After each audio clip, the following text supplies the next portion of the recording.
taraf kehidupan rakyat khasnya dan ekonomi negara amnya dan sekaligus untuk melahirkan rakyat yang berkemahiran tinggi menjelang tahun 2035 di dalam bidang pertanian dan agri makanan.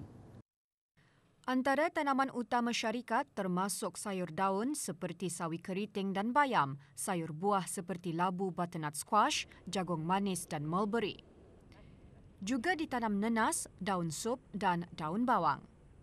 Tahun lalu, syarikat Marsha Farm telah menghasilkan lebih 61,000 kilogram tanaman sayur, lebih 5,000 kilogram bagi tanaman buah dan lebih 6,000 kilogram bagi pelbagai tanaman. Hasil tanaman dari syarikat berkenaan disalurkan ke beberapa buah pasarraya termasuk Supersafe, Sunli, Hua Ho, Sim Kim Huat dan Pasar Kitani. Terima kasih kepada Kerajaan ke Bawah Duli Yang Maha Mulia, khususnya Kementerian Sumber-Sumber Utama dan Pelancongan kerana telah memberikan peluang untuk mengusahakan tapak pertanian. Di samping itu juga, terima kasih kepada Jabatan Pertanian dan Agri Makanan atas khidmat nasihat yang berterusan, terutamanya mengenai pembajaan, kawalan penyakit dan juga penanaman. Dalam pada itu, syarikat Marsha Farm juga tidak terlepas dari berdepan dengan cabaran dalam usaha mereka untuk mengekalkan pengeluaran hasil tanaman secara konsisten, terutama semasa pandemik. Salah satu cabaran yang dihadapi ialah untuk mengekalkan pengeluaran produk secara konsisten. Ini memerlukan perancangan pengurusan penanaman yang terperinci. Sewaktu pandemik COVID-19, kos harga barang mentah dan kos pengangkutan semakin meningkat dan ini menyebabkan syarikat menghadapi kesukaran untuk mendapatkan bahan-bahan input pertanian. Walau bagaimanapun, saya sentiasa mengingatkan diri saya untuk sentiasa bersiap sedia secara mental dan fizikal untuk menghadapinya kerana usaha bercucuk tanam pasti ada cabaran yang menunggu seperti cuaca yang tidak menentu dan serangan penyakit pada tanaman. Dalam menggalakkan lagi penglibatan anak tempatan, khususnya para belia dalam industri pertanian, syarikat juga menawarkan peluang pekerjaan di sektor tersebut. I am really excited to work at Marsha Farm sebabnya syarikat ini telah menawarkan kerjaya bidang pertanian specialized in hydroponic which is one of the high-tech farming. Dan di samping itu, dorongan daripada kedua ibu bapa saya yang di mana menggalakkan saya untuk mencuburi diri saya ke dalam bidang ini. Syarikat Marsha Farm berhasrat agar dapat meningkatkan lagi pengeluaran industri pertanian secara berterusan di samping mengeksport hasil ladang dan berusaha untuk memasarkan penghasilan ke pasaran luar, khususnya tanaman labu butternut squash.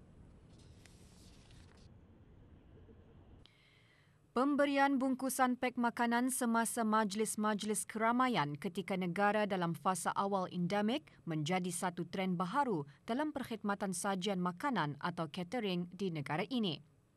Norma baharu ini menyebabkan perkhidmatan sajian makanan dan restoran-restoran dapat meningkat majukan perkhidmatan mereka di samping menjadikannya sebagai persaingan yang sihat dalam kalangan para pengusaha yang terkesan disebabkan pandemik COVID-19.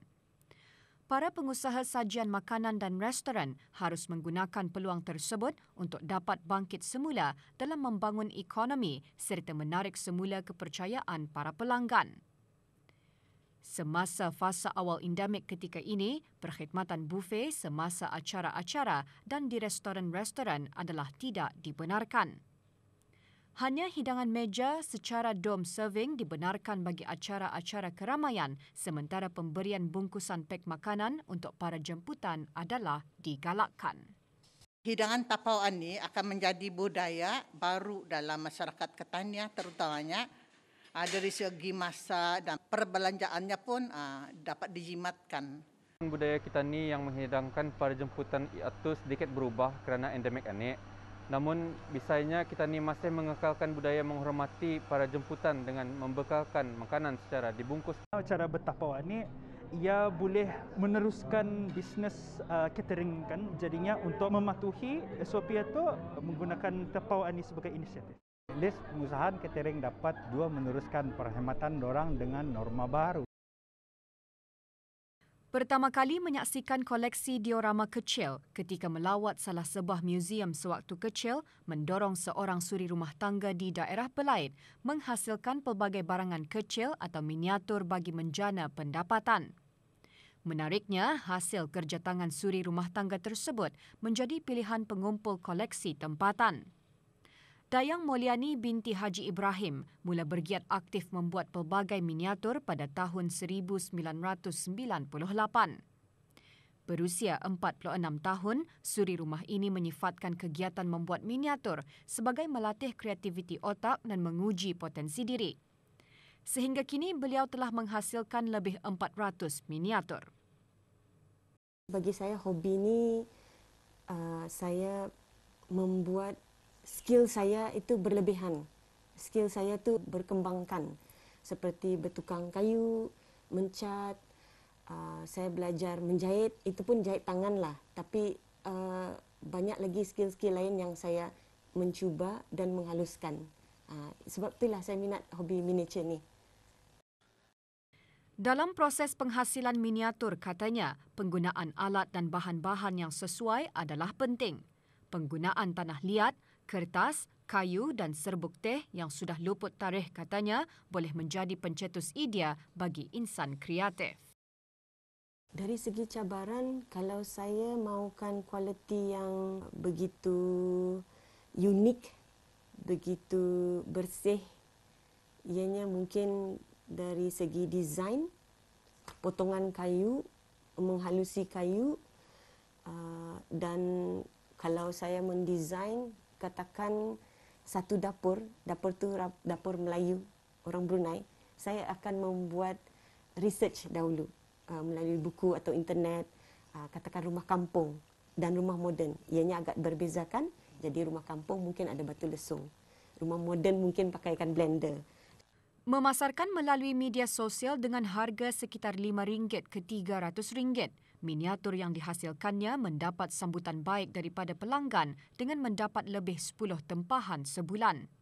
Ibu kepada 2 orang anak ini berhasrat untuk menghasilkan lebih banyak miniatur bercirikan kehidupan seharian.